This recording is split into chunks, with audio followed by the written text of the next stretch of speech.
तुमने और अफान ने जो मिलकर गेम चलाई है ना, देखो इस चीज़ की माफ़ी तो तुम्हें कभी नहीं मिलेगी। देख लेना कि आप लोगों के साथ क्या होता। आप दोनों क्या समझ रहे हो, आप हमेशा के लिए उधर रहोगे। ऐसा कभी भी नहीं हो सकता है।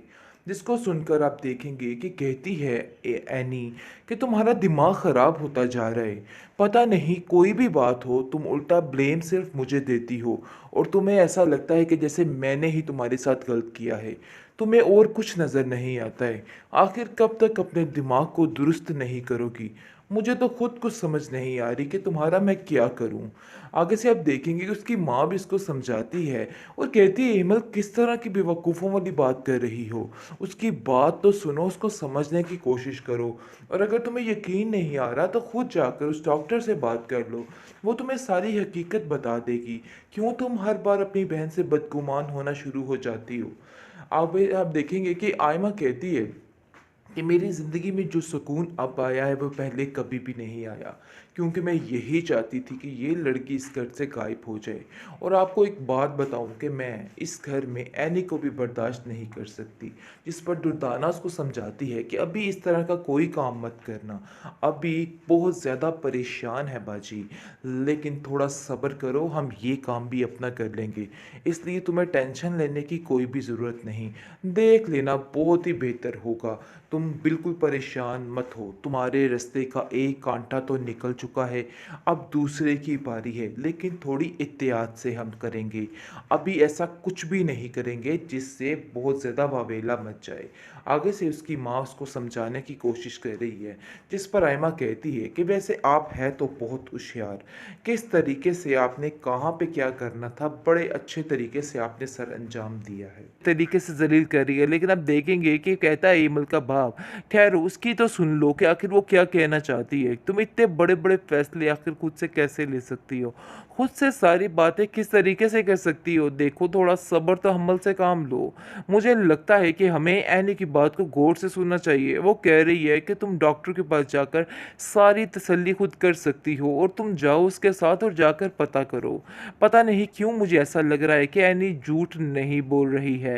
लेकिन दूसरी तरफ फाखरा बेगम डट के बैठ चुकी है और कहती है कि अब दोबारा एमल इस घर में नहीं दाखिल होगी। बस मैंने ये तय कर लिया है कि वो अब इस घर में नहीं आएगी। उन दोनों बहनों ने मिलके जो भी गेम रचाई है उसको मैं कभी भी कामयाब नहीं होने दूंगी। बस मैंने ये कह दिया है कि अपने दिमाग को दुरुस्त कर ले और अपने दिमाग को ठीक करके रखे, क्योंकि ये सारी बातें नाकाबिले बर्दाश्त हो चुकी हैं और अब मेरी भी बस हो चुकी है। इसलिए मज़ीद कोई भी टेंशन मैं नहीं चाहती। शहरियार ये बात ज़हन में रखना। और अब तुम्हारे पास एक और भी तुम्हारी बीवी है और तुम्हें सिर्फ़ और सिर्फ़ उसका ही ख्याल रखना है। और इस एमल को अपने गले में से उतार के फेंक दो, क्योंकि ये लड़की कहीं भी रहने के काबिल नहीं। और मैं अफ़ान को भी कहती हूँ कि अफ़ान तुम्हें भी अपने आप को ठीक करना होगा और इस लड़की को यहाँ से जाने के लिए कहना होगा, क्योंकि इस लड़की का यहाँ पे रहना बिल्कुल भी सेफ़ नहीं है तो वो उसी की ही बहन। लेकिन अब देखेंगे कि दूसरी तरफ एमल जो है वो एनी के काफ़ी ज़्यादा खिलाफ हो चुकी है और इसको कहती है कि मुझे यकीन ही नहीं आ रहा कि आखिर तुम किस किस्म की बहन हो। काश मैं तुम्हारी बातों का यकीन ही ना करती तो इस तरीके से जलील ना होती। मुझे बेहद अफसोस रहेगा तुम्हारी सोच पर कि तुमने क्या किया है मेरे साथ और क्या नहीं। खैर एनी उसको कहती है कि देखो मेरी बात पे यकीन करो कि मैंने ऐसा कुछ भी नहीं किया है। तुम्हें सिर्फ़ और सिर्फ़ गलतफ़हमी हो रही है, इसके अलावा और कुछ भी नहीं है। अपने दिल से ये सारी बदगुमानियाँ निकाल बाहर फेंको। ट्रॉमा स्टिल भयंकर इस एपिसोड में आप देखेंगे कि किस तरीके से एमा को जलील करके यहाँ से जाने के लिए कह दिया जाता है। लेकिन बेचारी देखा जाए तो एमल का भी कोई कसूर नहीं है।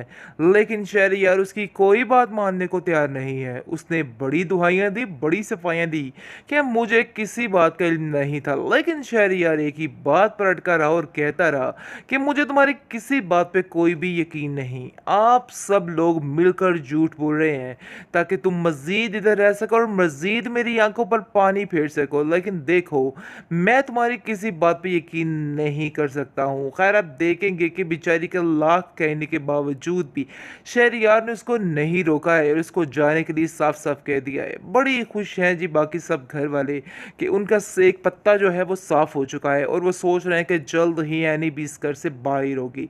लेकिन दूसरी तरफ मामला कुछ संगीन हो गया है। इन लोगों की मिली-जुली भगत ने हर चीज़ तबाह करके रख दी, क्योंकि वो तो चाहते ही ये थे ऐसा हो, क्योंकि जैसे ही एनी आती है और कहती है अपने माँ-बाप से कि मुझे बहुत ज़्यादा दुःख है अपनी बहन का, मैं अपनी बहन को ऐसे नहीं देख सकती। मुझे पता है कि उन लोगों ने बहुत ज़्यादा ज़लील किया है हेमल को, लेकिन मैं कभी भी ये चीज़ नहीं भूलूँगी और कभी भी किसी को इस चीज़ के लिए माफ़ नहीं करूँगी। उन लोगों ने बहुत गलत किया मेरी बहन के साथ और आयमा को मैं कभी उस घर में सुकून से नहीं रहने दे सकती हूँ, क्योंकि जब-जब मैं आयमा को देखती हूँ, मुझे काफ़ी ज़्यादा परेशानी शुरू हो जाती है। एमल गुस्से से आ जाती है और कहती है कि खबरदार, तुमने मुझे अपनी बहन कहा, तुम जैसी बहनें ही होती हैं जो घर को बर्बाद करके रख देती हैं। तुम तो शुरू दिन से ही मेरे पीछे पड़ चुकी थी और देखो तुमने आज भी वही किया। उन जैसे लोगों के साथ मिलके उनकी जैसी हरकतें शुरू कर दी हैं और देखो तुमने किस तरीके से मेरे घर को बर्बाद करके रख दिया। मुझे तो यकीन ही नहीं हो रहा कि आखिर तुम बहन हो या फिर कोई चुड़ैल हो। खैर उसको बुरे तरीके से ज़लील कर रही है, लेकिन अब देखेंगे कि कहता है एमल का बाप, खैर उसकी तो सुन लो कि आखिर वो क्या कहना चाहती है। तुम इतने बड़े-बड़े फैसले आखिर खुद से कैसे ले सकती हो? खुद से सारी बातें किस तरीके से कर सकती हो? देखो थोड़ा सब्र तो हम्मल से काम लो। मुझे लगता है कि हमें एनी की बात को गौर से सुनना चाहिए। वो कह रही है कि तुम डॉक्टर के पास जाकर सारी तसल्ली खुद कर सकती हो और तुम जाओ उसके साथ और जाकर पता करो। पता नहीं क्यों मुझे ऐसा लग रहा है कि एनी झूठ नहीं बोल रही है। लेकिन दूसरी तरफ फ़ाखरा बेगम डट के बैठ चुकी है और कहती है कि अब दोबारा एमल इस घर में नहीं दाखिल होगी। बस मैंने ये तय कर लिया है कि वो अब इस घर में नहीं आएगी। उन दोनों बहनों ने मिलके जो भी गेम रचाई है, उसको मैं कभी भी कामयाब नहीं होने दूँगी। बस मैंने ये कह दिया है कि अपने दिमाग को अब दुरुस्त कर ले और अपने दिमाग को ठीक करके रखे, क्योंकि ये सारी बातें नाकाबिले बर्दाश्त हो चुकी हैं और अब मेरी भी बस हो चुकी है। इसलिए मज़ीद कोई भी टेंशन मैं नहीं चाहती। शहरयार ये बात ज़हन में रखना। और अब तुम्हारे पास एक और भी तुम्हारी बीवी है और तुम्हें सिर्फ़ और सिर्फ़ उसका ही ख़्याल रखना है और इस एमल को अपने गले में से उतार के फेंक दो, क्योंकि ये लड़की कहीं भी रहने के काबिल नहीं। और मैं अफ़ान को भी कहती हूँ कि अफ़ान तुम्हें भी अपने आप को ठीक करना होगा और इस लड़की को यहाँ से जाने के लिए कहना होगा, क्योंकि इस लड़की का यहाँ पे रहना बिल्कुल भी सेफ़ नहीं है तो वो उसी की ही बहन। लेकिन अब देखेंगे कि दूसरी तरफ एमल जो है वो एनी के काफ़ी ज़्यादा खिलाफ हो चुकी है और इसको कहती है कि मुझे यकीन ही नहीं आ रहा कि आखिर तुम किस किस्म की बहन हो। काश मैं तुम्हारी बातों का यकीन ही ना करती तो इस तरीके से ज़लील ना होती। मुझे बेहद अफ़सोस रहेगा तुम्हारी सोच पे कि तुमने क्या किया है मेरे साथ और क्या नहीं। खैर एनी उसको कहती है कि देखो मेरी बात पे यकीन करो कि मैंने ऐसा कुछ भी नहीं किया है। तुम्हें सिर्फ़ और सिर्फ़ गलतफ़हमी हो रही है, इसके अलावा और कुछ भी नहीं है।